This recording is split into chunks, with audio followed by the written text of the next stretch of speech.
Will Starmer ban X in UK? Probably, maybe. I don't think so, no.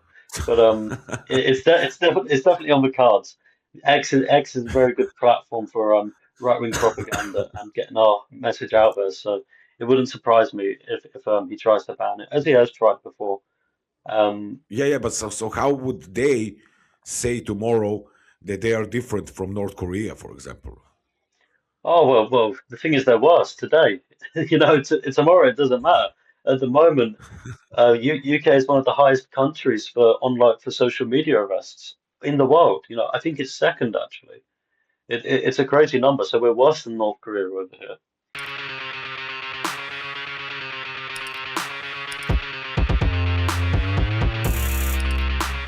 Hello, everyone. Welcome to Mario Zna podcast. I wasn't here for a month. Maybe I was working. I was somewhere else. I was traveling Europe. I even went to the front lines in Donbass. And you're going to see the movie in 1 month after we finish editing and combine everything. Operation Europa is going to continue with God's help. I'm now going to say what is the next country because I know that some people are following me that shouldn't follow me, but you're going to see it soon. I'm so happy to be here tonight with you guys, and I'm so happy to have a guest that I will talk with just in a few seconds. He's a young guy from United Kingdom. He's a young guy from England. His name is Calum Barker. Calum, welcome. He's a patriot, yeah, of course. There is no space for other people than patriots here on this podcast. Calum, welcome to the show. Thank you, Mario. Thanks for having me on. It's fantastic to join you tonight, and I'm looking forward to getting into it. Yeah, Colin, please use like 30 seconds or 1 minute or how I don't know like how much time do you need. I know that you're a young man, but please can you introduce yourself to the crowd, the work that you are doing, the activism that you are in. So, thank you, Mario. I'm a activist in the United Kingdom. I support remigration. I've been doing lots of work locally. I believe in community politics. I've had a hand in the protests in Epping, which sparked off last month. So I kind of blew up and got popularity then because they put a migrant hotel in my town, and I decided this was enough. We had to stand up for it, and we stood up and we protested and we kept protesting, and we did get this migrant hotel shut down. However, the Labour government kept it open. So Mhm. from there, I've taken my activism elsewhere, and I've gone into Europe and I've met so many other patriots, and it's good to be on the show. Thank you. Super great. Thank you so much for accepting my invitation. So yeah, I'm following up the situation in United Kingdom, also in Epping and in other also cities and counties and places, and it's shocking. But before we come to this part, directly connected, but because everything is connected to migration and also the other situations in United Kingdom and in Europe and also in my country, we are all the same here. uh, tell me, are patriots waking up in United Kingdom right now? Are there even more and more patriots? Because I see there are a lot of, as you guys call it, there are ginger Talibans there in United Kingdom. You have like Englishmen taking like going into Islam and taking radical Islam as their religion. Well, I'm glad to say that it's the Englishmen aren't just going to Islam. There are many patriots waking up across the country. We've seen a little bit of a cultural revolution, especially amongst the youth. You're no longer a moderate or a conservative. People are either nationalists, either patriots, or they're part of the far left communist mob. So thankfully, a lot of young people, a lot of new guys like us are coming into the scene, getting ready, getting into activism, and getting prepared to save our country. Yeah, so basically, it's up to you. The older generation is not so much into defending uh, their own country. Like the youngsters are taking over. Can we say like that? Can we put it like that? Absolutely, I'd say that the young generations have woken up. Unfortunately, a lot of the older generations have kind of let the ship go off course too far, and it's our futures that they've gambled with. And a lot more young people are coming to the cause to realize you've got to turn this ship around. Otherwise, we're not going to have a country. We're not going to have Europe to fight for anymore. So I think Yeah. definitely, definitely so. So how serious is right now? Like if we made a scale, like from 1 to 10, from number 1 to number 10, regarding the migration situation in United Kingdom, right now as we talk, like one is nothing is happening, it's cool, and 10 is like this is high alert and we cannot take it anymore. Where is Britain right now on that scale? I'd say Britain. We've had millions of people come in over the years. In the past Mhm. 2 years alone, we've had over a million people migrate to the UK each year. So I've got to say, for us in Britain, we're at number nine. Not number 10 yet. It's not quite Camp of the Saints, but it's getting to a point where small towns like Epping, where I'm from, are starting to look like London. You know, the entire country is being swamped, and they're being distributed about via these migrant hotels. And so we're not going to have a country anymore. The demographics are changing so quickly here. But even 10 years ago, when we had mass migration, it's completely changed again. It's an invasion. We will come to the part where I will going to ask you and we can discuss about solutions to that. But before we come to that, to those solutions, possible solutions, can we find, do you know, does British citizens know who is to blame for everything that is happened in your country? It's not only Starmer, people before him also. Is anybody going to? Is there idea? Are people believing that someday somebody is going to have to answer to the people because everything that happened in UK? Well, the migration crisis in the UK has been a long time in the making. So if I'd say personally, it goes back to Tony Blair, back with New Labour. This is very many years ago, way beyond my time. But definitely since then, he opened up the gates to mass migration. However, if you look further beyond that, we had Windrush after World War II, where politicians invited foreigners, invited people from the Caribbean, from across the empire to come and live in Britain, but no one here voted for it. So unfortunately, I don't think we'll ever get a day where we'll grab the person who's responsible for it, but we certainly will. There's certainly politicians who have continued their legacy of mass migration and replacement of the English people. What is behind all of it? What is behind Starmer's approach to immigration? Is it a political ideology? Is it something else that is motivating your politicians and particularly Prime Minister of United Kingdom to act like this, to make these kind of decisions and to continue with importing migrants? What's behind that? Did Well, for he me, did he won? Excuse me. Did Starmer won in the elections with promoting that kind of politics, like pro-migrant politics, pro-migrant policies? Did he won with that kind of ideas and ideology? no, of course not. Every politician in the UK says they're gonna stop migration, they're gonna reduce it down, we're gonna reduce net migration, smash the gangs. But when it comes to their time in power, time and time again, we find out that the politicians do nothing. They continue to let the boats come over. They continue the demographic replacement. They continue, replacing Europeans in our own country. And to be honest, for me personally, I believe that they want to get rid of the English and the British people and have us replaced with third worlders, to be honest.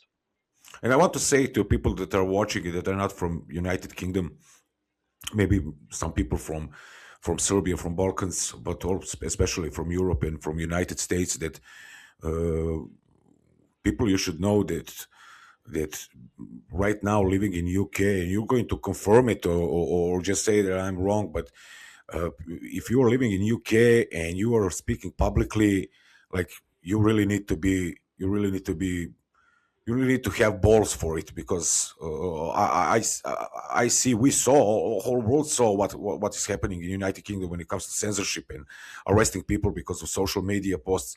So are you in trouble when you talk like this?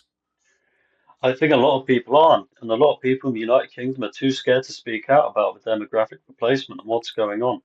A lot of people in Britain get thrown in prison, get arrested, get fines, or any kind of punishment for speaking up and saying, "Hey, we're being invaded." So to stand up and be an anti-immigration activist to support re-migration in the UK, I'd say it does you need to have your stripes, you need to be a league above the others because not many people are willing to do it. So yeah, but and we see that the plans of current government in United Kingdom is to even make stricter laws and impose digital ID. Where did they come to? When we talk about digital IDs, where is it right now? That idea, that law, that your government they said that they are going to bring it to the table. Well, Where I, is it? I I believe recently the Starmer government has backed down, and they did say that they're still bringing digital ID. However, it will not be mandatory. We know this is a load of Mm. rubbish. We know that eventually, if they do bring in a form of digital ID, they'll say, for maybe a few years, you can just not use it if you don't want to, but eventually they'll bring it in. Same, So I think it's inevitable, unfortunately, but they've backtracked on their plans, but I don't think they've given up. We all know here, and Americans and the rest of the Europe, you British, you're always you thought of yourself as different, and it's good. As Serbs, we thought that like we came from the heavens, we came especially us. Everybody is like they are the same, but we are different, and this is why Yeah. I love folks from UK because you're proud. But do you see that the time has come and our grandfathers and forefathers fought each other, not Serbs and British, but they fought on the Yeah. same side. But there is a lot of patriots around Europe which grandfathers fought each other. Is this a time where we need to come around on some topics and problems that we share? And do you think there is a chance for Europe as a continent, not as a union, to unite? And what are those problems from your side and points that we can get around on in future? Absolutely. I think the European peoples, all of us British people, Serbian people, German, Austrian, French, we are united in this struggle because we are all facing demographic replacement in our homelands. And we've really got to come together. I'm a big Europhile. I enjoy Europe. I enjoy meeting my comrades out in Europe. However, it is unfortunate to say, but the British people, you're right, we've always seen ourselves as a bit different. We've always seen ourselves as this kind of island nation, but we're separate from Europe. I don't think that's the case. I think we've got to join our brothers in Europe and join against this struggle of demographic replacement because at the end of the day, if one of us was, we're all going to lose our homelands. And to a degree, we are the same people. We are the same kind of group. We're Europeans. We've got to stick together. We can't afford to kind of segregate ourselves on lines like Brexit or the fact that we're an island. We're not connected to continental Europe. We can't afford to separate ourselves because the matter of fact is we're all the same people and we're all facing the same common enemy, the same struggle. Did you have time, or did somebody else did some kind of research when it comes to ethnic groups from the migrant part, which are currently coming in United Kingdom the most? From where are they coming right now? Who is the most popular migrant club that is coming in United Kingdom? I think everyone wants to get into the United Kingdom at the moment.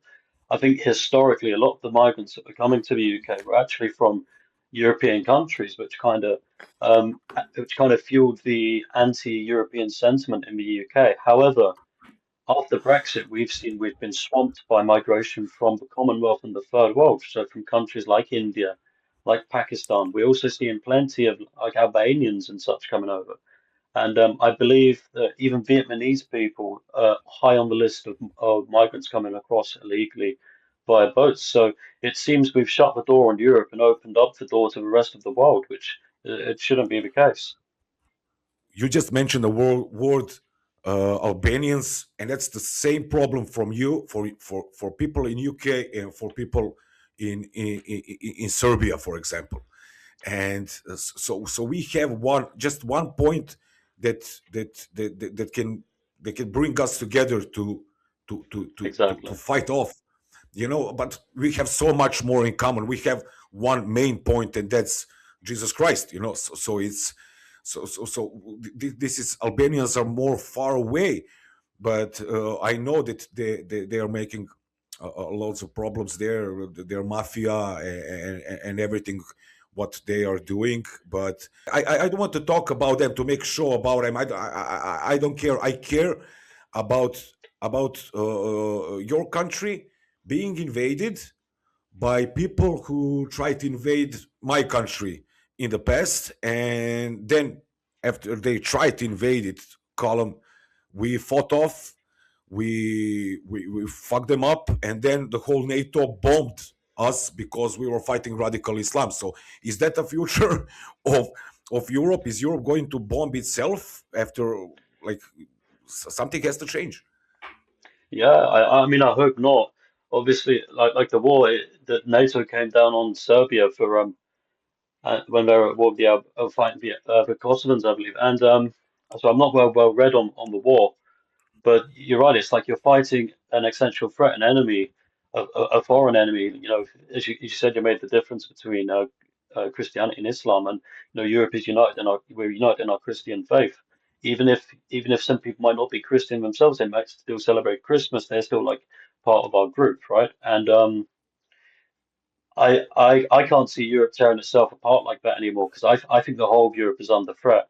Maybe America will come and bomb us all. But I don't think so. I think they're too preoccupied. But no, I certainly hope not.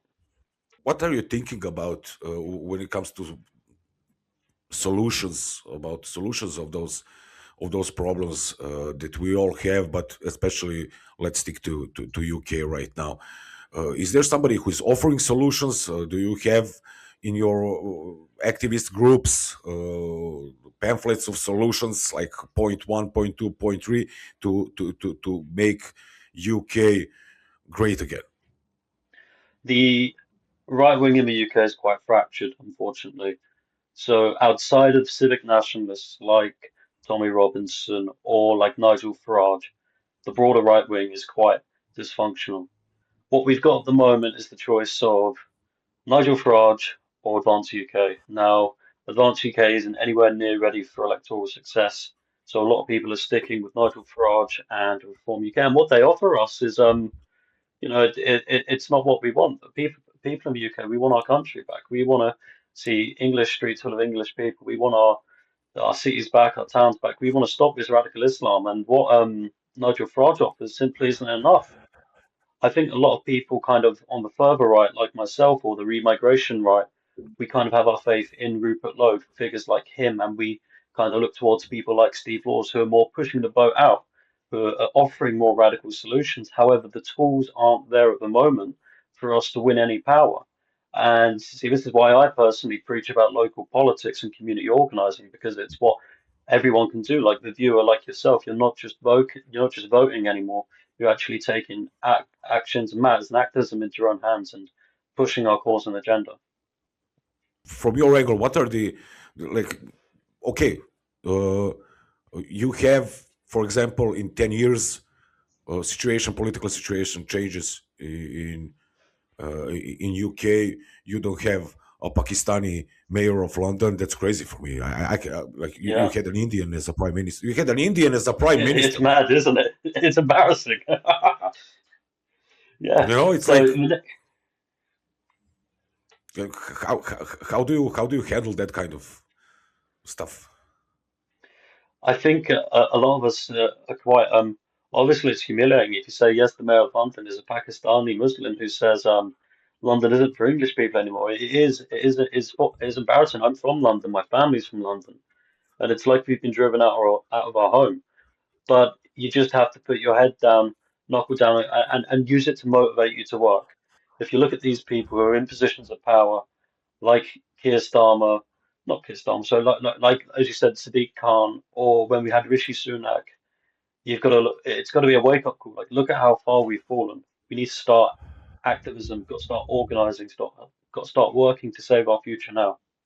Yeah, and you basically you need somebody who's going to stop with the importing of the third world society, or the radical the people who are coming from countries that are like Islamist countries. So tell me, please, Callum, um, is there a chance that in 20 years things can change in UK? Absolutely. Do you have that kind of idea?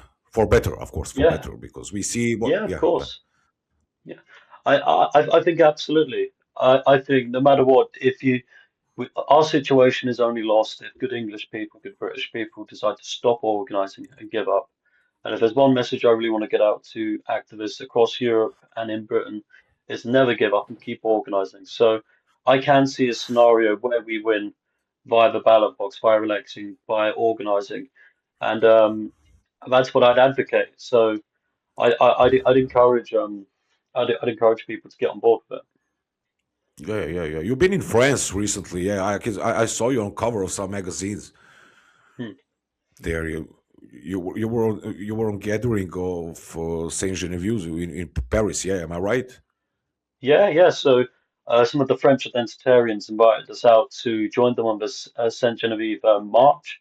So she's the patron saint of Paris, and if you're Mhm. not familiar with who she is, her story is that she's the patron saint of Paris, and she defended Paris from the Huns in, I believe it was in the fourth century, if I remember correctly. Mhm, But mhm, Paris was under threat of invasion, and instead of and the people ready to flee, they were scared they were about to get invaded and raided. And what she did, she rallied the people and she kind of motivated them and moralized them.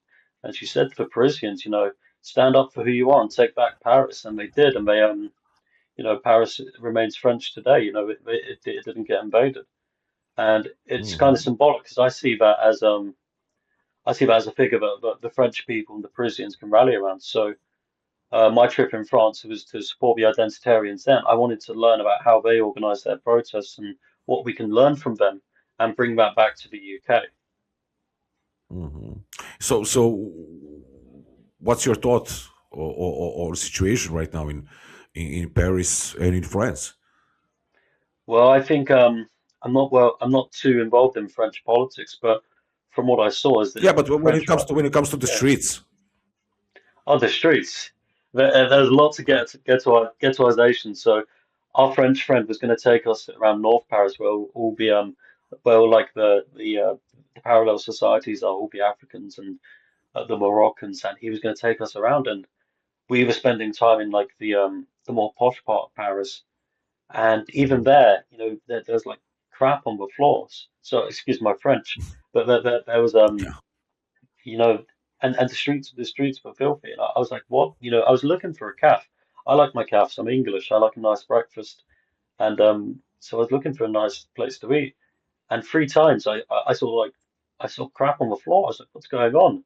This is mad. This is meant to be like one of the most beautiful romantic cities on earth, Mhm. and I'm seeing like filth on the floor, and there's like these gypsies selling like toys and trinkets, and it was a bit like a zoo, to be honest. It was a bit mad, and unfortunately we didn't get to see a lot of the northern part of Paris, which is quite ghettoized.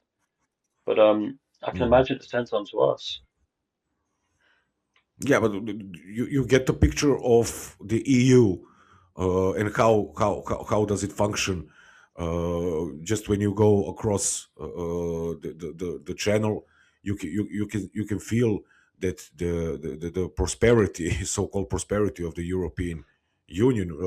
Serbia is not in the European Union. UK is not in European Union. We don't live good, but we see that non-elected bodies are controlling French, for example, and they are bringing the laws onto them, and they are also behind the influx of the immigrants there. So, how do you comment the recent trip of Ursula von der Pfizer to India, and the big the big deal that they made with Modi in India about taking like millions of Indians to Europe for work and for schooling and for universities as they told to the public. How do you comment on that? I think it's absolutely insane. As an Englishman, it's a completely foreign concept to have this unelected kind of bureaucrats take control and govern your own country. You know, this is why we wanted Brexit, because we didn't vote for these people. And as you've seen in the EU, like as of the past couple of weeks, she's gone to India and she's made a trade deal. And Europe's essentially going to have open borders with India now.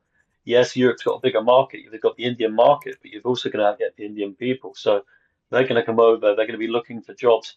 If you're a European young man or young woman and you're looking for work at the moment, you're looking for housing, you're going to be competing with a lot more Indians than what you usually would be. And it's just, I think it's absolutely insane. It's a complete betrayal of the European peoples because well, she's gone and she hasn't asked anyone, and she's flat off left the European countries.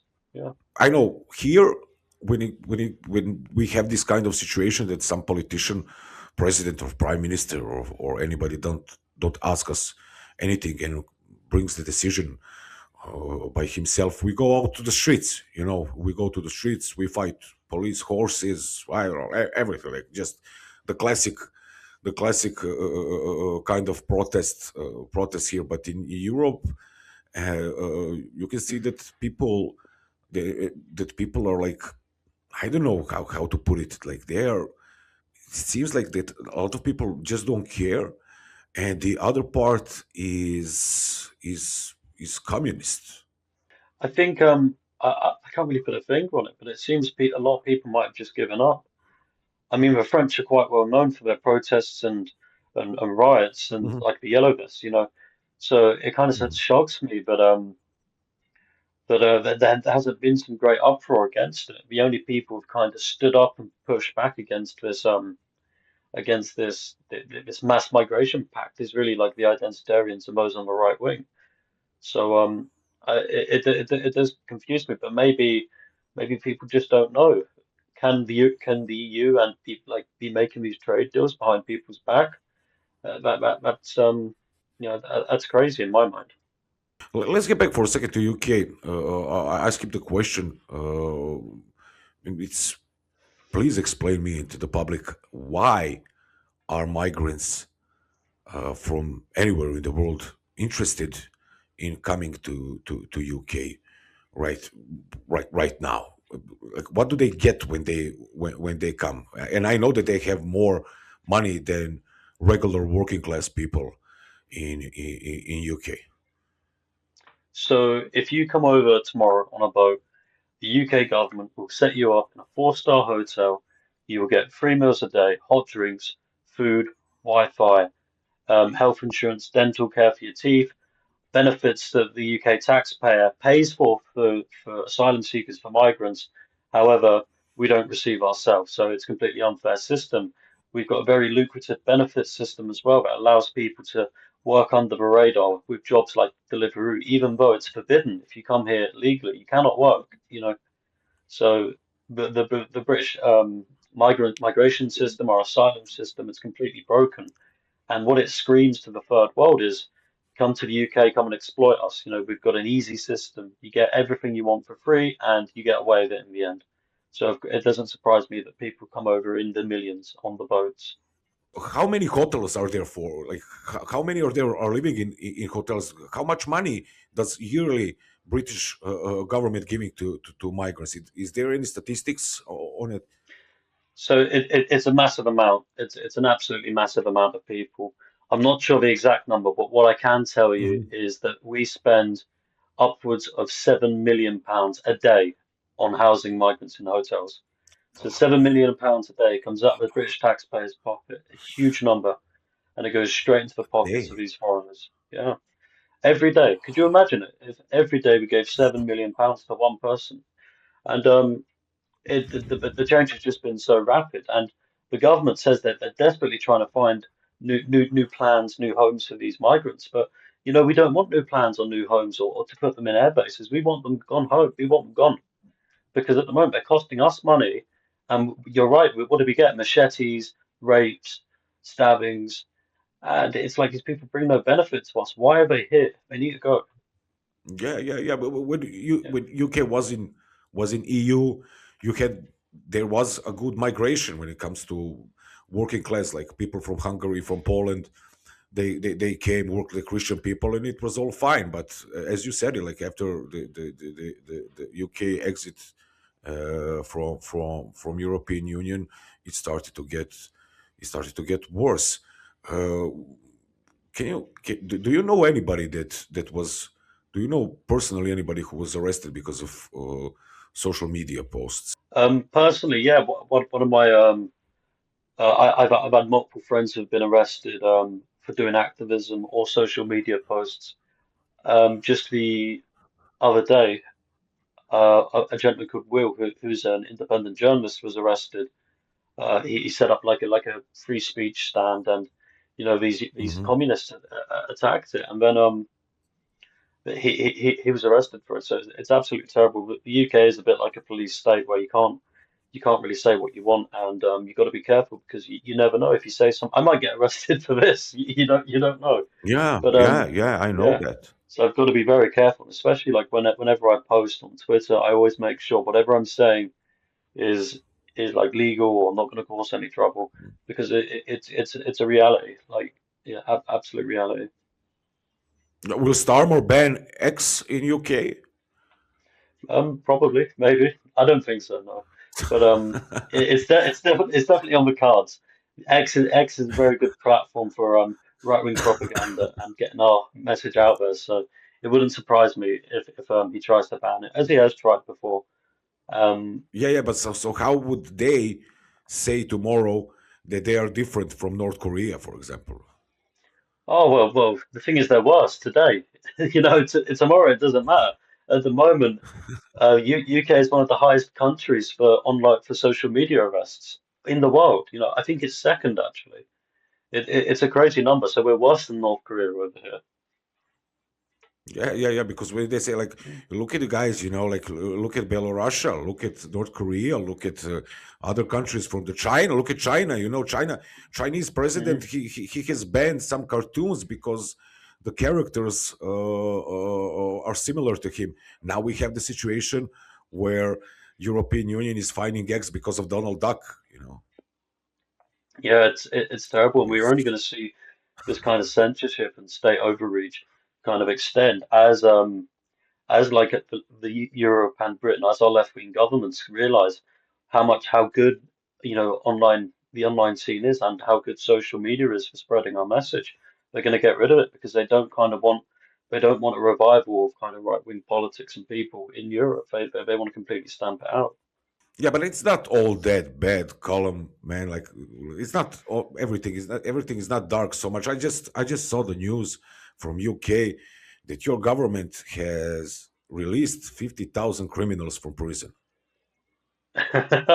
Maybe if they do arrest me for this, I'll get let out soon. Like UK, You know, listen, please. The UK releases 50,000 criminals from prison early for socialist government's soft justice scheme. The United Kingdom Socialist Labour Party government has freed nearly 50,000 criminals from prison early under the controversial soft justice early release program. Like, this is good news. If so, this is good news if you're an Albanian drug dealer or a machete or a yeah, machete wielding African, but not for British people because they want more space in prison for people like me. It's bad news yeah. for us. They want British people in jail, and then everyone else on the streets. Tell me, please. So, I didn't hear the answer from you. If you were to come and your people that have the same opinion as you right now, if you were to come to power, what, how would UK look like? Well, if me and my guys were in power, the first thing we're going to do is enact remigration. So we need a complete reversal of mass migration. It's gone too far. We've lost our culture, we've lost our identity, and in certain parts of the country, they're not English anymore. We've lost the English. It can't be called England. So our first step is implementing policies and laws that are going to put pressure on people who are here, who have migrated here, to leave. So that's what remigration is. It could take an economic, fiscal, physical, mandatory kind of approach. We're going to forcibly remove illegal criminals. foreign nationals who have come in and commit crime, or we could ban halal slaughter, ban kosher slaughter. We're going to ban everything that kind of keeps these people in, create a hostile environment. And what that does is it gives the migrants here the option. You can stay in the UK where it's difficult to live in your way of life, or you can move to your own country. And in the end, they'll go. So that's going to be the first thing. We're going to do remigration. Yeah, and after, so let's talk hypothetically. You finished with all of that, but you have Yeah. left. You have the leftists there. You have the LGBTQ freaks. How to change that? Where can you deport them? Like where can we deport them? Let's deport them to To Greenland. Falklands, to the Like Falklands. They'll go to the islands. No, I'm joking. Um, yeah, I'm but how joking. do you But change the minds? How do you change the minds of those kind of people who are so into this kind of woke leftist, like radical left extremism? Like how to change their minds? Like I don't know. Have you think about it? well, unfortunately, you're right. A lot of people in Britain are left wing or are communists. Do possess these dangerous and extreme ideas, and anyone who is dangerous, we've got to keep an eye on them to make sure because left wing extremism in the UK is absolutely crazy. Communists attack people and they get away with it. So people like that, if they get in any trouble, step out of line. That's it. You got to sort them out. But in a broader sense, we're gonna we'd implement a more patriotic education system to kind of to to teach the youth to be proud of themselves, to be proud of their culture, to make them feel English again and learn what it means to be English. And Mhm. we're going to change the culture in the country. No more. You can't have any more anything that'd be like degenerative, really. We want to make sure our country, that our people are fit, we're healthy, and we promote good values.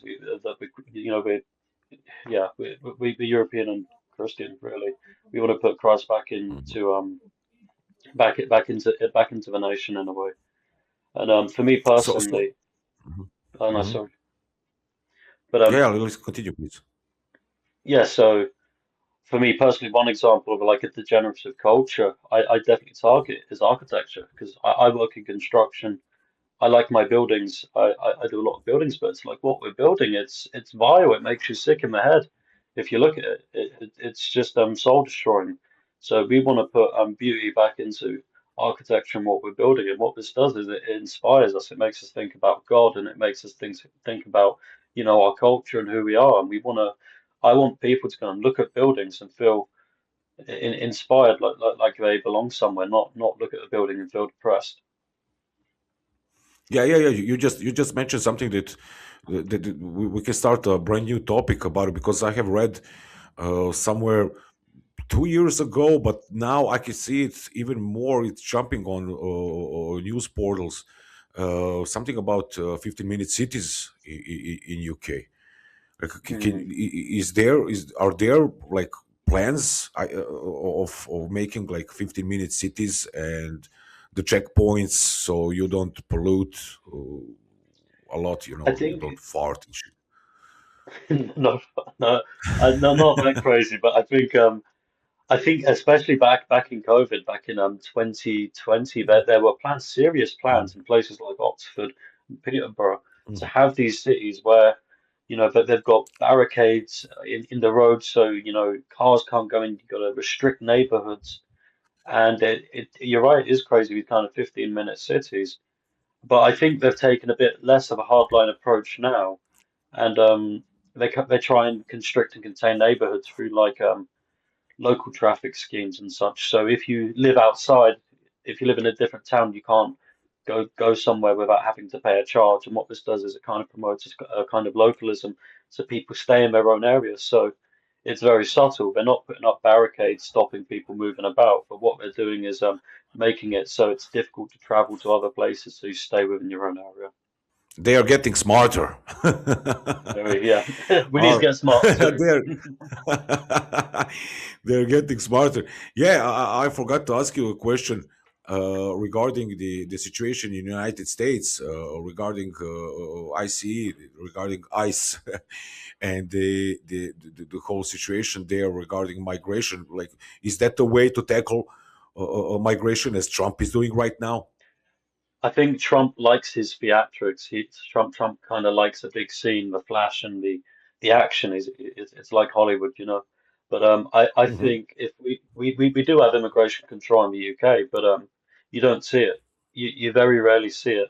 We do have the same kind of vans that arrest people, but it's not a lot of theatre. You know, I remember in Glasgow, it was many years ago that an illegal migrant was arrested and they put him in the van. But the people of Glasgow, and they're like lefty communists, they came out and they stopped them, they surrounded the van and they got it open. They get the guy out.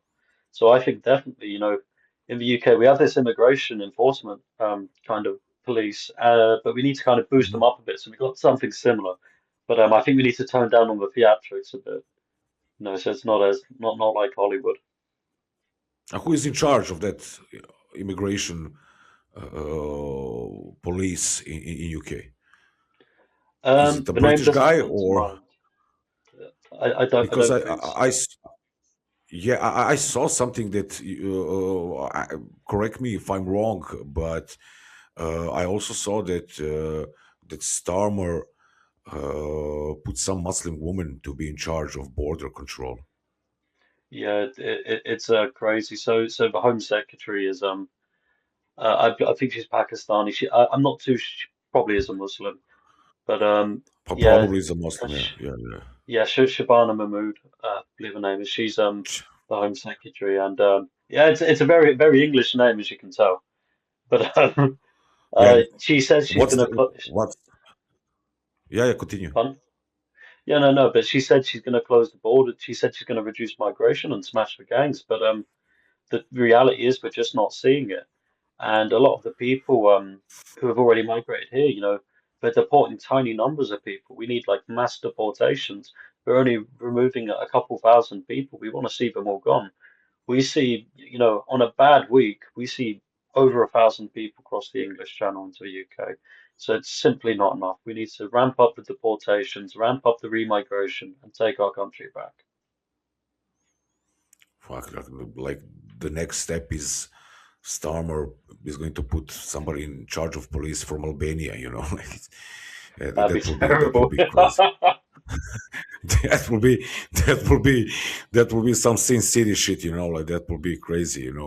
Tell me, please, Colin, for the end of our discussion here, and this is our first time that we talk. We're going to see each other in the future, and I'm looking forward to it.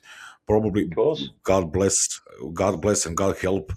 We're going to meet up somewhere live, somewhere in Europe, or if the situation changes in United Kingdom, because we see that people are getting arrested. I have friends that are banned from entering UK. There was one girl, yeah, one. What's the name of the girl that was banned I recently think from entering Eva, UK? Eva, yeah, Eva, Yeah, the Dutch yeah, one. yeah, yeah, Yeah. yeah, yeah. It's crazy, Hmm.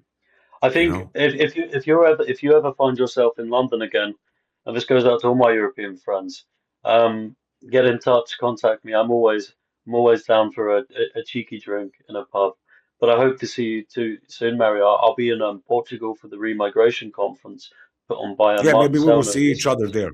Yeah, Yeah, yeah, that'd be probably, fantastic. probably we will see each other there. I'm planning to go to Porto. Yeah, Excellent. it will be, Well, that'd it be will be really good. great. Yeah. So, That'd what's be your message fantastic. for the end? What's the message from your side for the end of the show to other patriots in UK and around Europe? So my message to everyone as a whole is that Britain is not gone. That there are still good men and women here. We're still fighting. We might have been our right-wing scene might have been completely disappeared for the past 10 years, but we're still fighting, and we're gonna join our European brothers in the struggle. And we're gonna achieve remigration, and we're gonna save our continent, save Europe, and save Britain.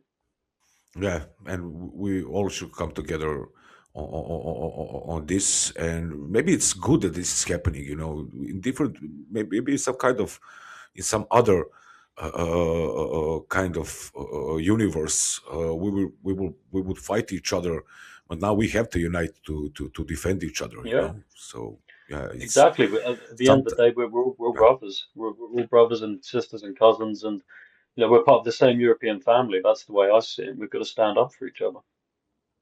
yeah. This is why we have saying here in Serbia that sometimes war is not that bad. Sometimes. And we have also one popular song that goes like, "My father is a war criminal." Yeah. I've Okay. heard that Yeah. one. Yes. Yeah. Yeah. I Yeah. know the one. Hey. Yeah. Yeah. Callum, please. Yeah, Callum. Thank you so much for being my guest tonight, and I'm looking forward to see you, and I'm looking forward to hear from you in near future. So anything like you have and your friends and your brothers in arms there in UK, you can count on me anytime. And really, thank you so much for accepting the invitation and being my guest tonight. Yeah, thank you. Thank you. Thank you. Thank you for having me.